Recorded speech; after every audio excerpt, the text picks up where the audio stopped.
he became like a asset supervisor or modeling soup first, modeling lead.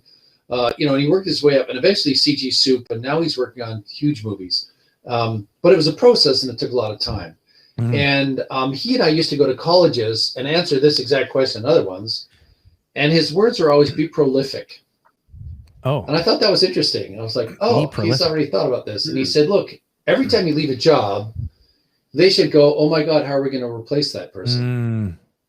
And he said, I want to deliver more than 100%. I want to deliver 100%, but then look, is there somewhere else in here I could be of value to even another team? And his wife told me he'd come home at 2 a.m. sometimes and then fire up a piece of software because he wanted to figure out how it worked on 4 a.m. Saturday morning. And because by Monday he wanted to bring it in and go, guys, I think this will help us. Yeah. And so he was continually in that mode of serving the people around him.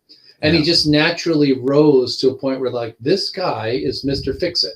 He is Mr. Helpful. He is Mr. And he also had a teaching background. So he would, in the morning, usually around 9:30, do a half-hour teaching thing up in the lounge for anyone that wanted to join, even from other departments. Hey, I'm volunteering 30 minutes a day for this on Mondays, as an example, or on Tuesdays, right? And people in the studio started to notice, oh my God, this guy's just like giving it. Like, here, I've got more, right? Good question. Let's find out the answer together. Stuff like that, right? Good team dynamic skills, right? Another fellow I worked with for many years, who was a director, he always reminded me, he said, this is a team sport. So think of team sports. Who becomes the captain? Who becomes, if it's hockey, the left winger, the right winger? Yeah, they have skill, but they're also using their head. They're thinking about the game and, imagining how the game dynamics work. So I think in the studio, it's that thing, where can I add value, right? Yeah. If it's that person that arrives late every day and leaves early every day, never going to be a soup, right? If it's that person that complains all the time, never going to be a soup, right?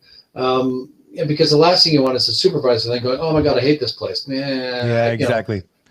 How's that going to motivate a team? Right. So unfortunately, I've seen lots of supervisors who are guilty of this, but. Oh, absolutely. Right. And I always tell them, like, if it's that bad, get out of here because you're poisoning the well for everyone around you. Right. Yeah. If it was time to leave 6 months ago, what are you still doing here? Right. Yeah. I've had to have the big boy pants talk with a few people and just say, this is not cool. Right? Yeah, totally. You're working here, we're paying you, and you're dragging your ass in like Eeyore every day. And these 5 other people are Tigger, and there's Winnie the Pooh. And what are you? Get out. I really find something to do. Go sell coffee for a couple of weeks. See how that feels. Exactly. Maybe just need a little bit of perspective.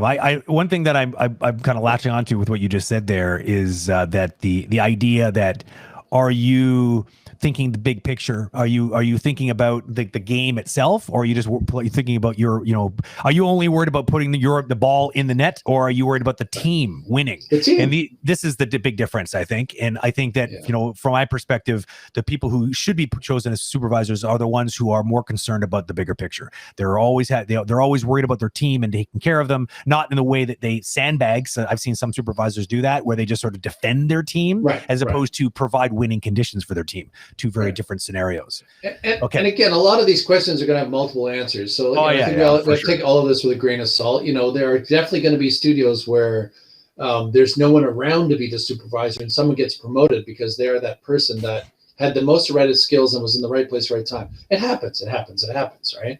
Absolutely. So things to think about.